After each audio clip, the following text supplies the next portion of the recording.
வணக்கம். இந்த வீடியோ பகுதியில் நம்ம என்ன பார்க்க போகிறோம் அப்படின்னு பார்த்தீங்கன்னாக்கா, ஃபோட்டோவை வச்சு வசியம் பண்ணுறது எப்படி, விரும்பியவங்க யாராக இருந்தாலும் சரி, இது வந்து திருமண விஷயத்துக்காக இருந்தாலும் சரி, இல்லை பிடிச்சவங்கள ரிலேஷன்ஷிப்பில் இருக்கணுன்னாலும் சரி, இல்லை பிடிச்சவங்களோட திருமணம் பண்ணணுன்னாலும் சரி, எந்த வகையாக இருந்தாலும் சரி, இல்லை சண்டை போட்டு பிரிஞ்சிருந்தாலும் சரி, இல்லை எதிரி அவங்கள வசியம் பண்ணணுன்னாலும் சரி, அவ்வளோ பிரமாதமாக அவங்களோட ஃபோட்டோ உங்கள் ஃபோனில் இருந்தாலே போதும், சிறப்பான முறையில் வசியம் பண்ணிடலாங்க. ஏன்னா நிறைய பேர் வந்து பிரிஞ்சு போகிறாங்க அப்படின்ட்டு ரொம்ப வருத்தப்படுறீங்க, சூசைடு அது வரையும் போகிறீங்க.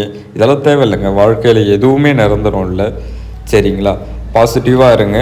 சூசைடு இந்த மாதிரிலாம் விஷயங்கள் போகிறாங்க அப்படின்ட்டு நெகட்டிவாலாம் மைண்டில் போட்டு ஃபீல் பண்ணிக்கிட்டு இருக்காதீங்க. எல்லாத்துக்கும் பரிகாரம் இந்த மாதிரி வழிகள்லாம் இருக்குது, சரிங்களா? வசியம் பண்ணணுனாக்கா கால் பண்ணுங்கள், சிறப்பான முறையில் பண்ணிடலாம். ஃபோன் எடுக்க முடியலனாக்கா வாட்ஸ்அப்பில் நீங்கள் மெசேஜ் போட்டு விடுங்க, சரிங்களா? சிறப்பான முறையில் முடிச்சிடலாம். பிரிஞ்சு போனாலும் சரி, எதிரியை வேணாலும் வசியம் பண்ணிடலாம். காதலன் காதலி வசியம், சரிங்களா? கால் பண்ணுங்கள், சிறப்பான முறையில் பண்ணி தந்துடுறோம்.